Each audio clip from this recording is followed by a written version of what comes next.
Have you ever wanted to go to an off-road park and not be able to find your vehicle because there's 40 other vehicles that look identical? Well, if so, you're in luck because we are looking at the Jeep Wrangler, and today we're going to decide if it's a buy or if it's a bust. That's right, today we got this 2002 Jeep Wrangler, otherwise known as a TJ, behind me that has 217,000 miles on it. These Jeeps are an American staple. They've been around for over 80 years. They are known for their rugged build and their off-road capabilities. But that doesn't mean that everything on them is perfect. They do have some common problems, and today we are going to take a look at them and decide if you should pick up a used high miles one for yourself. As we move around the outside, you almost can't tell on the styling whether this was built in 2002 or if it was built in the 1940s, because they really have not changed their looks all that much, which I think is pretty cool. I'm not sure how they keep selling them, but they do.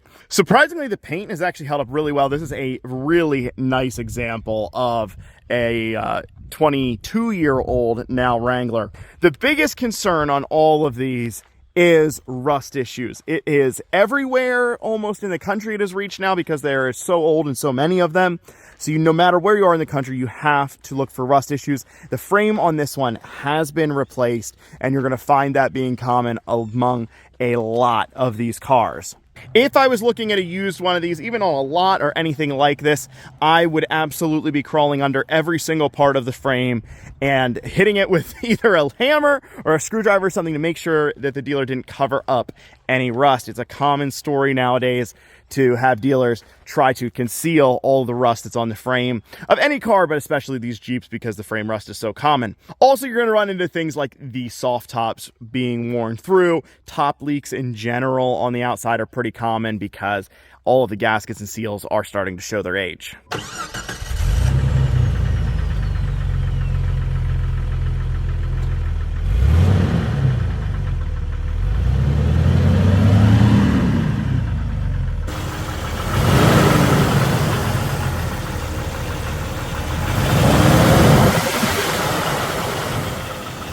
Under the hood here, we have the legendary 4-liter inline 6-cylinder that is known as being pretty much bulletproof.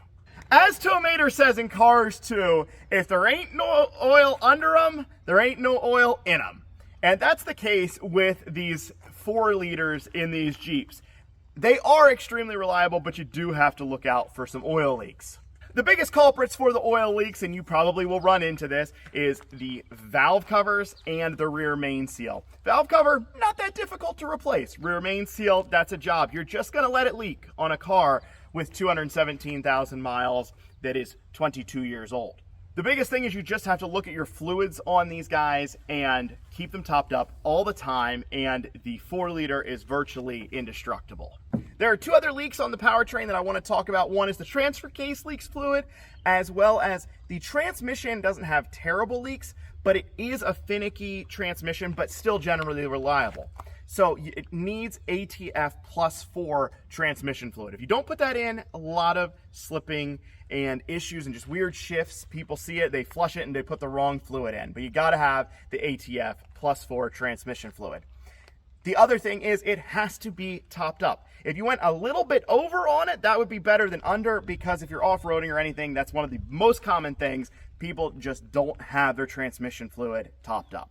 I should also mention that it is a 3-speed transmission under here. That is not something that you see on modern vehicles whatsoever. It's like a time capsule, but it is a pretty reliable transmission. Back to the engine here. These make a hefty 181 horsepower and 222 pound-feet of torque. Jeeps are not known for being fast or anything like that, but I'm actually okay with those numbers. It's not terrible, and it's significantly better than the other engine, which is a 2.5 liter that they offered. That engine's pretty reliable too, but the 4-liter is where you want to be. The only other issue on this engine really to talk about is exhaust manifold leaks. It just leaks air as your exhaust is coming out right at the side of the engine there. The manifolds just loosen up over time, or the gaskets go bad, or you have to replace the whole manifold itself. It's not a terrible job, but it does get really noisy if you don't, and you will lose a little bit of power from that exhaust leak. As we move to the interior, I hope you're ready to step back in time, because this is one of the most basic and simple interiors that you will ever see. With the door open, we definitely have some fading on the door panels, if you can call them that. They're really just a flat piece of plastic. The roll-up windows and the dash that is also just kind of a flat piece of plastic really reminds you that this is an older utilitarian vehicle. As I sit inside here, you are definitely reminded that you are sitting in something that is kind of a novelty and purpose-built vehicle, because there is really no comfort items. The interior is sort of claustrophobically small, but I don't hate that. It's what the Jeeps are. And you can take the top off and everything like that, which is pretty cool in the summer. There is one big common problem with these that I have to bring up, and that is the heater core. The heater core is under your dash. It's where the coolant runs through and gives you heat for the inside of your vehicle. Those tend to leak over time and go bad, and it is an expensive and extensive repair. The parts are cheap. The process to replace it is lengthy, and you will be paying for that probably $1,000 if you take it to a shop. So that's something you really want to look out for. If you notice coolant on the floor, you notice some leaks, you want to make sure that it's not coming from that heater core, or be prepared to replace it. Everything else on the inside is what I expect when I get inside of a Jeep. It is hard plastic. There is nothing special in here whatsoever. I will say the electronics that it does have, which is almost none, do work. The AC works, the cruise works, radio plays. It is an aftermarket radio, but it kind of functions. Luckily it is so simple it's kind of stupid, and stupid is usually easy to replace. I am now going to attempt to crawl into the back seat to show you the size of the back seat, and I'm not even sure that I can get there, but we'll try it. I would probably, the passenger side is a little bit better than the driver's. You might get a little more space. This seat is up in a place where I would never sit. That's better. So it's not as bad as I thought. The actual comfort isn't too bad, but the actual bench seat itself is just kind of wild, because it feels like something you took out of like a kindergarten classroom or something that was made for kids to sit on and not adults. I feel a little ridiculous back here because the bottom is very short, the top is very short, and it really, it's actually okay, is what is surprising me the most. I'm not sure what else to say. It is extremely basic back here. There is no, oh, there is cup holders. Thought there wasn't cup holders for a second, but there is. If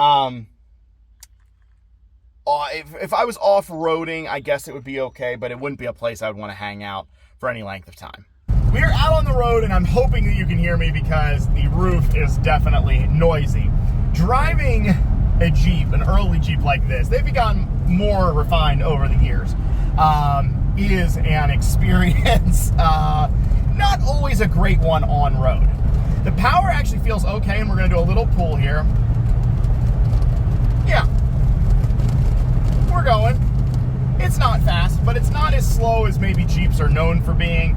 The smaller engines definitely are extremely underpowered, but the 4-liter's okay. We are going around a turn now, so be prepared. If the phone falls, then we were in an accident. We made it around that corner safely, thank goodness.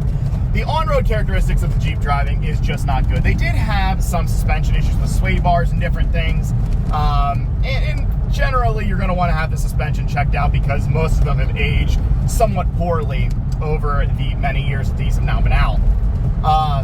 One of the big things that we haven't touched on yet is modifications. This is a pretty much factory Jeep, which is rare. Most have been modified, lifted, and things like that. And if you get one that has been done improperly, you could really be in for some expensive repairs to get it up to like the proper standards to get it driving better. There's a lot of cheap parts out there for Jeeps, and you could end up with one that has some junk parts on it. Yeah, this is okay. It is not a daily driver experience by any stretch. It doesn't drive like a 2002 Honda CR-V. It's nothing like that. It doesn't drive like a 2002 Tahoe. You can tell as you're driving that it is a purpose-built for off-road vehicle. It feels very much like that. You're kind of all over the road. Every bump kind of takes you around, things like that. And I've driven several Jeeps. They're all like that. It's not just this one. Fuel mileage on these is 15 in the city, 17 on the highway. That actually might seem a little high to me for the highway mileage, but it's not good. It's also not terrible for an off-road vehicle. So I guess I'm okay with that fuel mileage. Back from the test drive, and it is time to decide if this thing is a buy or if it's a bust. These are one of the worst driving vehicles in on-road manners that are out. That being said, they are purpose-built, and I knew that going in, so I almost don't hate it. I don't expect a big Suburban to drive like a Cadillac, and I certainly don't expect a Jeep to either. I think it's cool stepping back in time and seeing how simple these cars were, and I think that lends to how reliable they are as well. While you don't have the great driving characteristics or the fuel mileage, or even really the power, you do get a reliable and capable SUV. With that, I also can't ignore the party trick of being able to take the top off and drive down the road without your doors or top, which is just a unique Jeep experience and is definitely worth something too if you are into that novelty sort of a thing. With that, Jeeps also hold their value, and you're going to pay more up front, but you're also going to get more on the back end if you end up selling your Jeep. These are worth somewhere around $6,000 if you get a really clean one, and this is a really clean example behind me. My only real concern with these is rust issues. The rust is so common on these that it can't be ignored, and you have to get underneath or have someone else, a professional, look at them and make sure that you're not buying something that is truly unsafe and undrivable.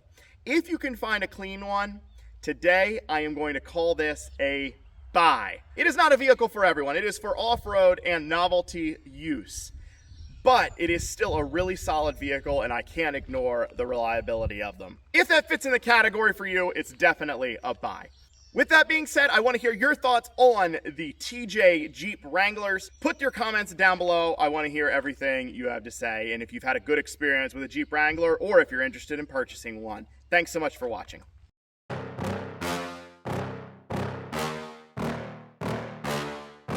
Yeah. Please tell me that I can't, that I won't, that I fail, that I'll never make it out, yeah.